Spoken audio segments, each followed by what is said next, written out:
Welcome back to another video, guys. We are here with a continuation of the Showdown series. Today we're on episode 3, and what do we have on my bike today? Today we have a Rockshox Super Deluxe Ultimate. This is the 2023 model. Does not have the hydraulic bottom out, but it does have the high and low speed compression adjustment as well as a rebound adjustment, and it has the linear can. I'm not too sure if the 23 models and up have the Magneg upgrade, but this one does not have it. This is the linear can. And let's take a look. Haven't ridden it too much, don't have too many opinions on it. It does have a good amount of adjustments. It has the lockout, like I mentioned, the low speed, the high speed, and then the rebound is through this knob up here. I literally just set it up and threw it on the bike. I am gonna do a loop, of course, of Legacy, and then 2 loops or 3 loops of the jump line bent nickel, and then I'm gonna go off into the Shockwiz, see what it says, see how long it takes us to get it dialed in, and let's get to it. I'll give you some thoughts on it. All right, so we are out here on Legacy. Oh yeah, that drop will never get old.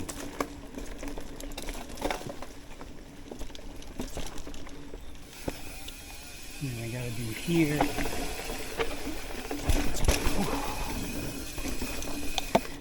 That root drop will always get me. Well, not always. I hope one day I can better it.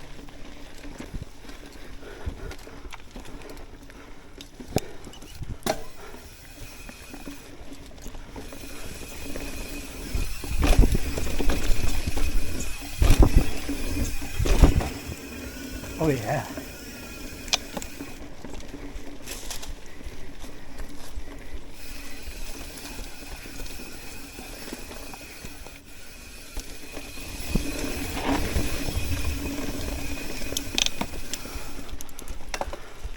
And go up here.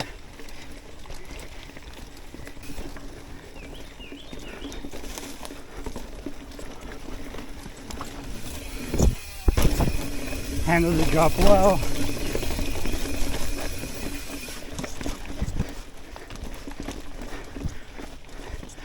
And then we're almost done here. Straight down here.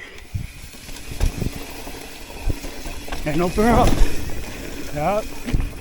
Let it go. Nice.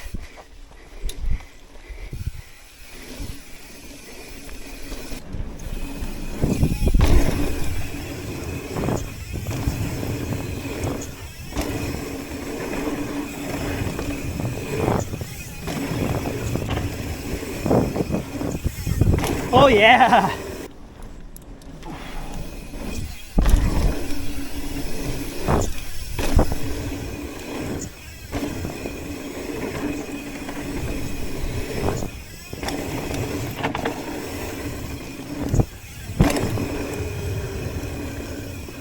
Oh yeah. All right, so we just finished our first round of trails here at Rocky Branch to dial in that Super Deluxe Ultimate. I could definitely say it feels more active than the Float X, but there's a certain point where active or poppy could be a little too much. So that's something I might start feeling. It feels very more rough than it does feel progressively, or it ramps up. So looking at the Shockwiz, it's actually telling me to add a lot more air. It's telling me to add about 15% air.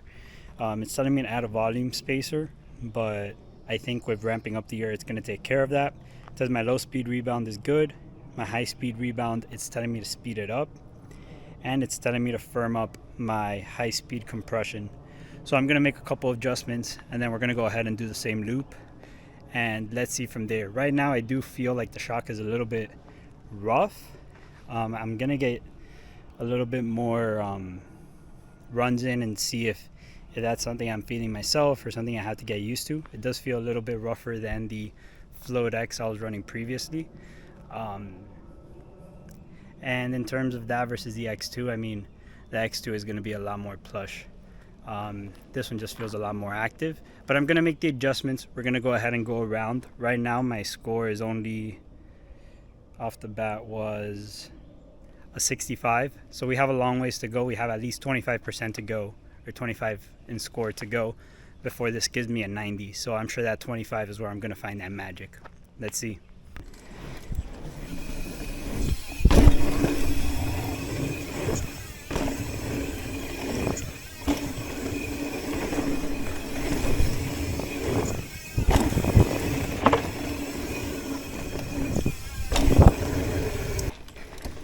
All right, second one.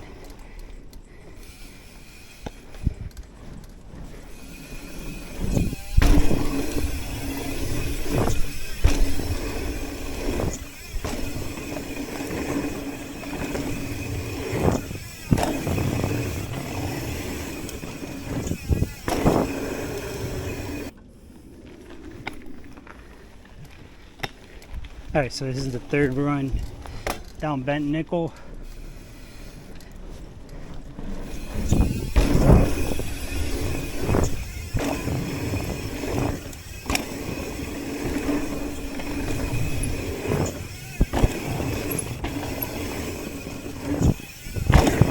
Yeah.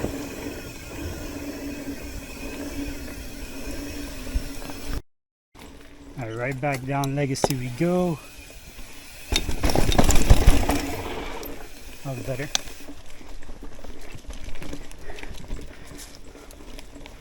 Opening up the rebound a little bit definitely helped it, as well as adding the high-speed compression. I didn't notice that high-speed compression was completely open rather than in the middle, which is where you like to start off with these shocks.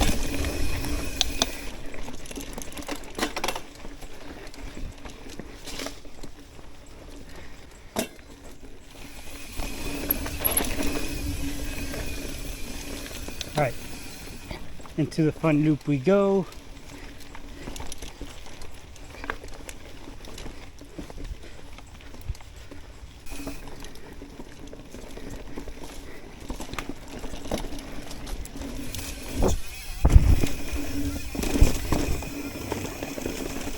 Yeah, it definitely likes to charge terrain.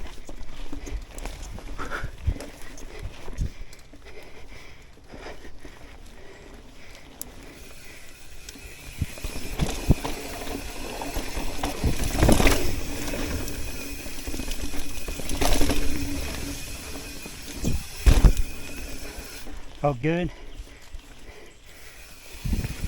All right, so we just finished round 2 of testing. We did 3 laps of bent nickel, 1 lap of Legacy, and then we got up to a shock score of 84, which is really good. We went up 20 points from the first round, and then it's asking me to make a few adjustments, adding a little bit of air. It's still adding me to add a volume spacer, but I don't have one, so I'm just gonna add air and hopefully get away with that. I gotta slow down the rebound and then make the high-speed compression 1 click firmer. But I think we're gonna make those final adjustments, and then that's gonna be the last loop we're gonna have to do. So I'm gonna do a loop of Legacy, and then I'm gonna do 3 more loops of bent nickel, and then I'm gonna give you guys what should be the final score. So let's see. All right, so we are going down Legacy. Oh yeah.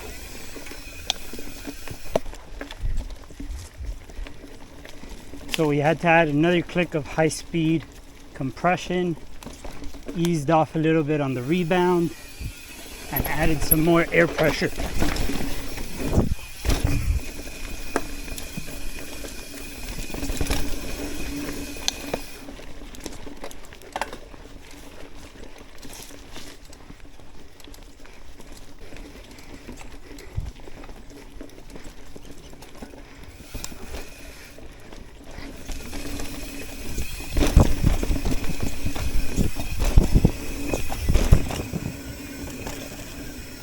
Pretty lively.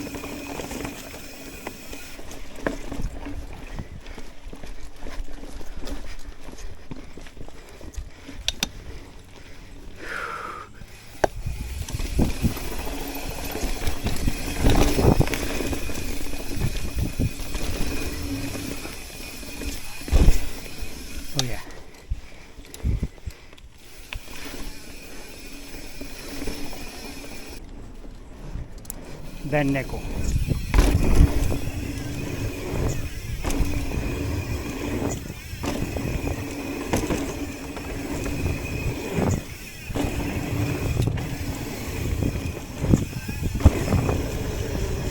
All right, number 2.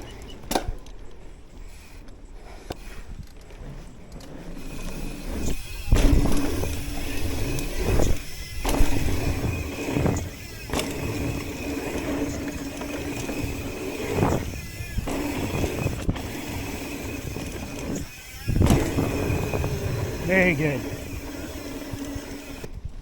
Number 3.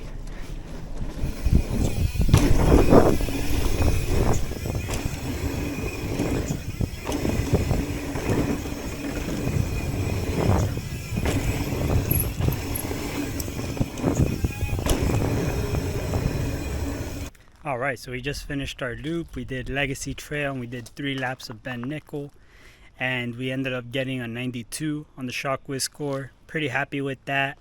Some closing thoughts on the Rockshox Super Deluxe Ultimate with the linear can, non-HBO.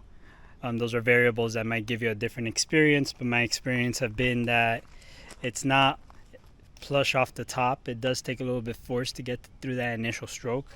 Afterwards, as you ramp into it, it does get more poppy and active. This is a great shock if you like doing pump tracks, or if you like something where you have to do a lot of body motion and a lot of the pumping motion when you want the bike to kind of spring back at you. It does have great adjustments. And yeah, I think this is a little more active than the Float X while being a little more firmer off the top. And yeah, that is my thoughts on the Rockshox Super Deluxe Ultimate. Let me know what you guys think. Let me know any questions you guys have in the comments and anything you guys would like to see for the next one. See ya.